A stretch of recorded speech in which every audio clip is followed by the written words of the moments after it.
The school bully beat me up so bad I ended up in a wheelchair. And my mom? She's this hotshot lawyer, and she became his defense attorney. In court, she twisted everything around and got him off completely. The kid who nearly killed me walked away free. Why? Because his dad paid for her college years ago. When I called her out on it, she didn't even flinch. Everyone's equal under the law, Carl. I can't throw away my professional ethics just because you're the victim. Jay just lost his temper. I couldn't let his whole life get destroyed. I watched that monster walk out of the courthouse like nothing happened, and I just laughed. I pulled out the papers I'd already drawn up to disown her and threw them right in her face. Since you're so ethical and so big on paying back favors, I said, I hope you're ready to defend what's left of your own pathetic life. Mom didn't even look at the papers. To her, I was just a dramatic teenager throwing a fit. Carl, are you done making a scene? She picked up the papers, crushed them without reading a word, and tossed them in the nearest trash can. Mr. Grant's throwing a thank you dinner at the Grandview tonight. You're coming. Jay will be there. He can apologize, and we can all move on. I couldn't believe what I was hearing. Move on? I was stuck in a wheelchair. The guy who put me here just got away with it, and she wanted me to go to his celebration dinner? I'm not going. The words came out cold and flat. I turned my wheelchair to leave. Mom's voice followed me, sharp with anger. Carl, can you stop being so petty? The Grants don't have money. This dinner is costing Mr. Grant half his monthly paycheck. If you don't show up, you're disrespecting me and him. I didn't look back. I just wheeled myself out of there as fast as I could, getting away from that suffocating courthouse. Outside, the bright sun made me dizzy. Dad's car was parked at the curb. He saw me and rushed over, looking nervous and worried. Carl, what happened? Did they convict him? Looking at this man, who's been a doormat his whole life, I felt completely helpless. He got off. Not guilty. Dad just stood there with his mouth hanging open. How could? Your mom said it was just a formality. She said she'd get Jay a suspended sentence at most. How did he get acquitted? I laughed bitterly. Dad, your wife is a star lawyer. When she wants someone to walk, they walk. Even if that person broke her own son's leg. Dad wrung his hands, clearly stressed. But she must have her reasons. That Mr. Grant guy really did help her.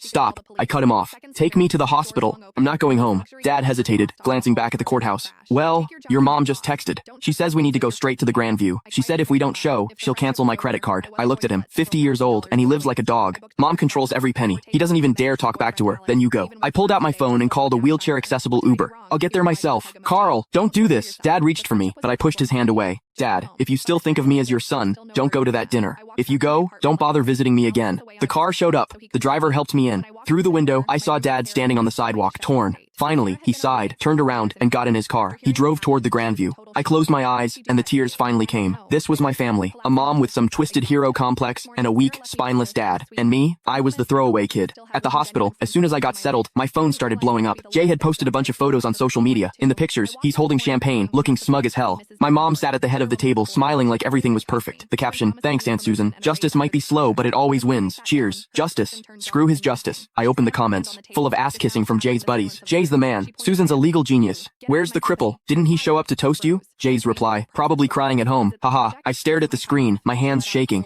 Then a new notification popped up. Click the link in my bio to get the full story for free.